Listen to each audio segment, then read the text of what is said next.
Wow, I'm exhausted from being just bubbly, watching Margaret Pinling in the graveyard on a holiday that has the wrong name, Majority Rule Day,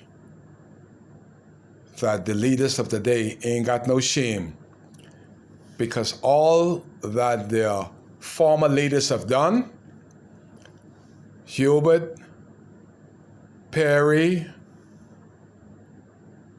Hubert Minnis, and Brave Fauchier, y'all can't mount up to none of those people. Y'all ain't got no shame.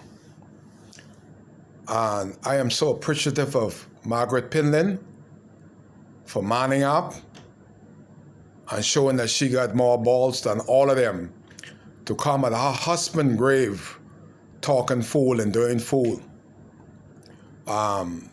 You know what it is to be in my lifetime? I voted under Sir Lyndon Pinling. I voted under Hubert Ingram. I voted under Hubert Minnis, Perry Christie, and Brave. And they ain't got no shame. You know when a man ain't got no shame? That's them.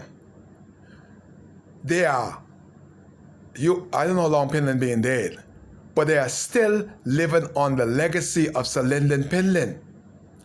But in their lifetime, and they're still living, they got no legacy. Nothing for Behemoth to be braggadocious about what Hubert has done. What is Hubert Ingram legacy? Only Hubert Ingram got a legacy in Copistan, you know. He ain't got no legacy in Abaco. What about Perry Christie legacy? Does Perry got a legacy in Centerville? Perry couldn't even clean the weed. A rookie beat him as a standing prime minister. Look at the stuff that Perry did. Y'all there talking about Island Lock and all them pieces. Neither one of them could put their money into a bank in the Bahamas. They have to put the money, y'all didn't know that they got to put the money by some other name because the international community deemed the number money is dirty. Perry was a lawyer. I knew what he did wrong. Greed, grubberliches, and all for me. All Perry had to do is close the number house, even for one day. But it should have make it look good to the international community. Close the number house down for 1 week.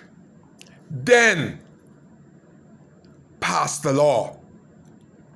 Because the number of people too greedy, and Perry was so greedy, he never closed the number house down.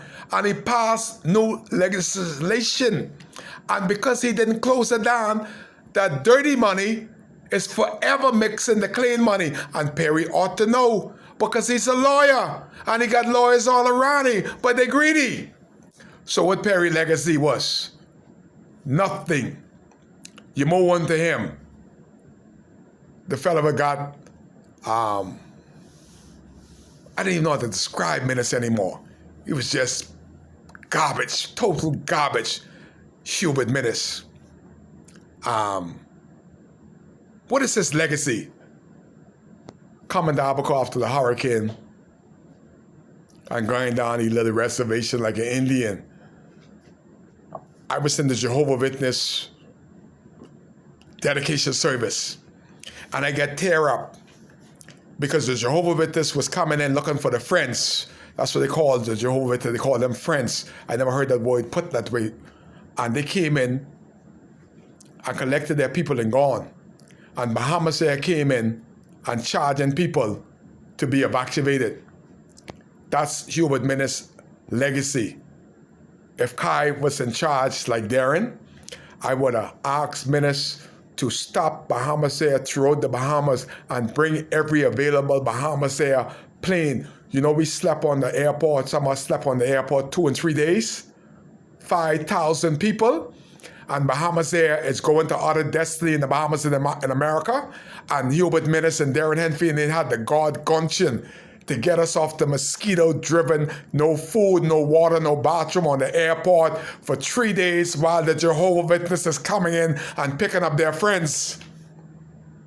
3.5 years, not one single house has been built by the FNM nor the PLP, while the Haitians have already been 500 structures and there has not been one building permit. There has not been one sign to stop building, and 500 illegal structures has been done. They have built more structures in one side of Dundastan than the whole of Dundas and Murphy Town. The Haitian community has strived more than the people in Dundastan and Murphy Town collectively on one side of the road. On the other side of the road, they double up on us under the FNM and now Brave, the PLP.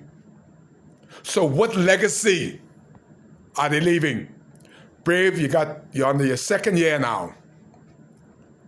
Get rid of Jobert Colby Davis. The people had a chance to celebrate one Christmas this Christmas. The house is available. And Jobert Colby Davis is holding the keys while 500 illegal Haitians on land that don't have one single building permit enjoyed Christmas in the Commonwealth of Bahamas legally. And the government of the Bahamas have the keys under Jobert Colby Davis and Brave Davis, and our people slept out in the cold. 3.5 years later, 4 Christmases later, the houses are available. But the weightlessness of Jobert Colby Davis and this Davis administration, I got to say it, y'all are acting weightlessly that my people gonna get a house that is infected by mold and mildew by being closed up away from them for 5 months. What is gonna be your legacy? You were standing on Pinland gravesite with no shame nor autonomy of legacy, and no way that you can have a legacy because this time it's gone and passing on, although you'll be trying to come back again. You're trying to come back again, let you know that. Hubert will never have a legacy in this country. Perry will never have a legacy in this country. Minnis will never have a legacy in this country. The only one that is standing on the shoulders of Sir Lyndon Pinland is Brave Davis. And if Brave Davis don't shake the fleas off his back called Hubert Ingram and Perry Christie, his legacy will be just like them. No legacy. I'm speaking because Margaret Pinland dares speak, and I'm so proud of Margaret Pinland. I wish I could just hug her and give her a kiss. Say thank you for having more balls collectively than Hubert, Perry, Minnis, and Brave put together. Margaret Pinland has showed more dignity and strength than all of them collectively, that has destroyed the hopes and the dreams of all Bahamians, and all they could brag about is making it great for the Haitian nation. While Bahamians have suffered, suffered under the worst conditions of their life, called Hurricane Dorian. And the government of the Bahamas, under the FNM and the PLP, has no shame and will have no legacy. Only legacy they'll leave as the Haitians has prospered and are prospering more in this Bahamas than Bahamian. So dare not call this majority rule. The minority of the whites and the majority of the Haitian population could say that this is a day for them to celebrate. Not the majority poor, grassroots, black, indigenous Bahamians. We ought not celebrate this day. Only under Sir Lyndon we should have celebrated this. But under Hubert Ingram, Perry Christie, Hubert Minnis, and now Brave. This should be abolished just like slavery. And if we emancipate ourselves from mental slavery, and we thought and we think about it, the majority ain't ruling nothing if the white man closes shops down and stop us both from going to the United States. Then we'll truly see who is ruling who. The minority is still ruling over the majority. Pending legacy has stopped by Hubert Ingram, Perry Christie, Hubert Minnis, and Brave Davis. No legacy in my lifetime. Kai Case.